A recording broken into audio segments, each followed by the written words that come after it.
Selamat malam. Lanjut lagi pembacaan kita mengenai Kitab Mormon. Satu kesaksian lagi tentang Yesus Kristus. Malam ini kita sudah berada di 2 Nefi pasal yang ke-8 di ayat yang ke-17 sampai habis ya.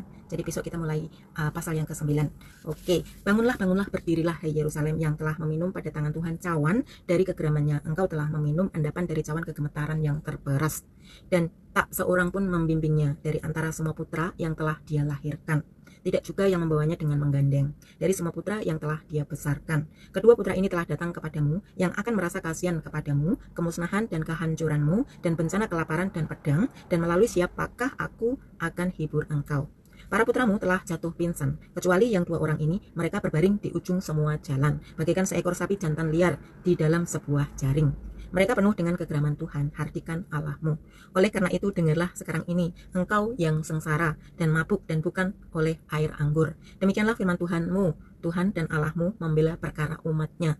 Umatnya itu termasuk kita yang mengikat perjanjian, ya, yang mengikat perjanjian kepadanya dengan dibaptis, menerima karunia Roh Kudus, ya, dan melayani Dia, melakukan panggilan. Nah, itu dinamakan umat perjanjiannya.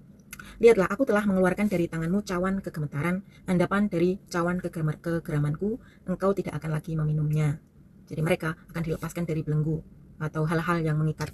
Tetapi aku akan menaruhnya ke dalam tangan mereka yang menyengsarakan engkau. Jadi Tuhan membuat pembalasan ya kepada orang-orang yang berusaha untuk membuat umat Tuhan sengsara. Jadi kita tidak perlu khawatir jika ada orang yang berusaha untuk menjatuhkan kita. Tuhan sendiri yang akan datang membela perkara kita. Oke. Yang telah berkata pada jiwamu, membungkuklah agar kami boleh melintas, dan engkau telah membaringkan tubuhmu bagikan tanah dan bagikan jalan bagi mereka yang melintas.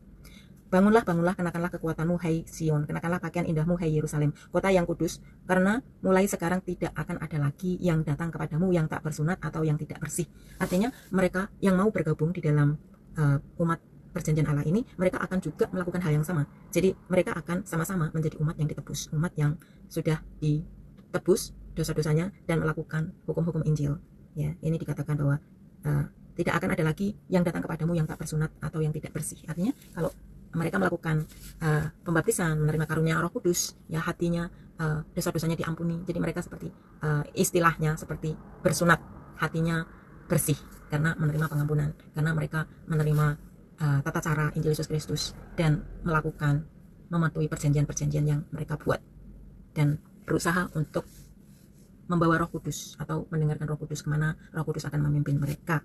Oke, bebaskanlah dirimu dari debu, bangkitlah, duduklah hai Yerusalem, lepaskanlah dirimu dari ikatan lehermu hai putri Sion yang tertawan. Jadi kita diperintahkan untuk bangkit dan semangat untuk melepaskan semua beban dan berfokus kepada Yesus Kristus yang sudah membebaskan kita.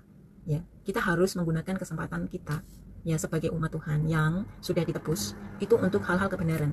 Kita tidak perlu takut untuk berbuat baik, kita tidak perlu takut untuk melakukan hal-hal yang berkenan kepada Allah, karena itu adalah sebuah perintah, dimana itu adalah tanggung jawab kita sebagai pengikut Kristus ya, dan kita perlu mencontoh, karena Yesus Kristus adalah teladan kita.